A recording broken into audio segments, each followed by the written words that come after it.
When I was approached by the producers 3 years ago about making this film, I told them that the only way that I was interested in telling the story was through Mamie's emotional point of view and perspective, her journey in the film. For without Mamie, the world wouldn't know who Emmett Till was. And so that was a non-negotiable for me, and a decision I made that the producers were 100% supportive of and really encouraged me to lean into. Well, I think about my lived reality as a Black woman in this world, particularly someone who grew up in America. And I think that, for me, my joy is a form of resistance. And even in spite of, or even in the midst of the inherent pain and trauma and anger and frustration that can come with being a Black woman in the world, there's also a lot of joy and love and community and life in my living, in my being. And so I knew that my lived experience and the experience of so many other people who are part of marginalized communities, it's an experience in which all of that can exist alongside each other. So I knew that I really wanted, it was important that we begin and end the story in joy, that we make sure that we see those moments of community and love and life and laughter and lightness, because that's also can exist alongside the pain and the sadness. So making sure that there's that balance was critical. And also knowing that this is a story that's essentially kind of a character study of Mamie and her evolution of activist consciousness, that doesn't require showing the physical violence inflicted upon Emmett, because that's not the crucial to her story, And so that also helped inform my decisions about the balance and what to show and what not to show. Danielle Deadwyler is a revelation in this film. Her performance is a breathtaking channeling of who Mamie was. She communicates so much with her eyes. Danielle Deadwyler can hold a screen.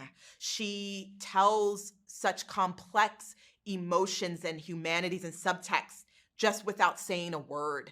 And so all of that she brings to this incredible performance. And she literally gives her whole mind, body, and spirit to every take. And so every take was incredible. And so my editor and I had a field day in post.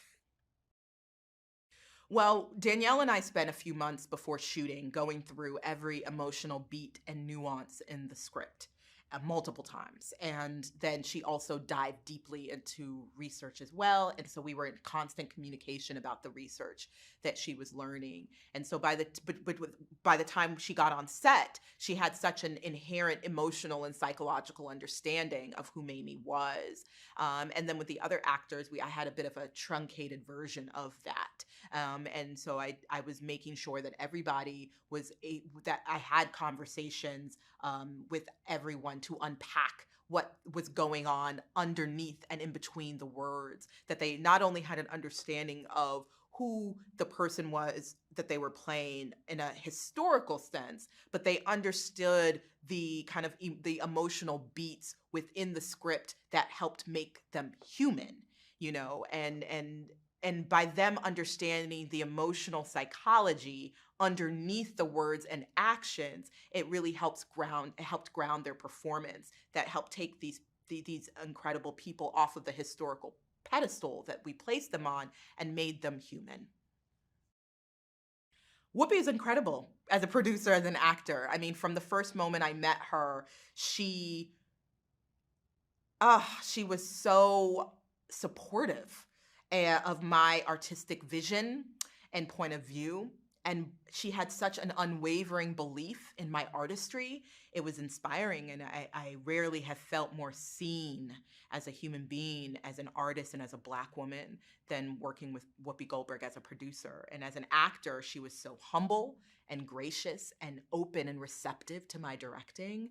And in between takes, she was funny as hell. So it was quite a few things.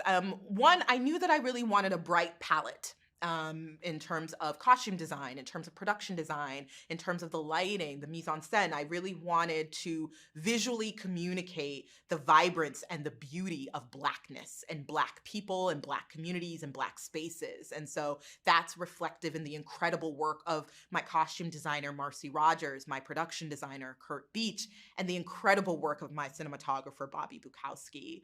I was really intentional about framing choices and composition choices and what we see and what we don't see. You know, part of cinematic language is suggesting a world beyond the frame. And so who is in the frame and how are they centered or not centered in the frame is important in terms of whose point of view I chose to focus on, you know, and also using a lot of low angles to communicate, to put people in positions of visual power and strength versus the overhead angles, you know, and I was just really intentional about the way the camera moves through spaces to explore spaces and how long we stay on moments and how long and you know, when I think about Mamie's testimony, you know, staying on her is reflective of the tenseness and the closeness and the emotional anxiety and the interrogation that she's experiencing, and we're just staying with her in that emotional moment in real time, and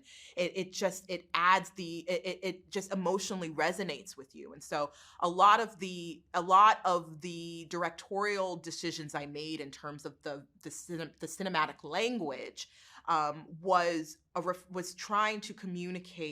was me communicating the emotional moment of those who were on screen.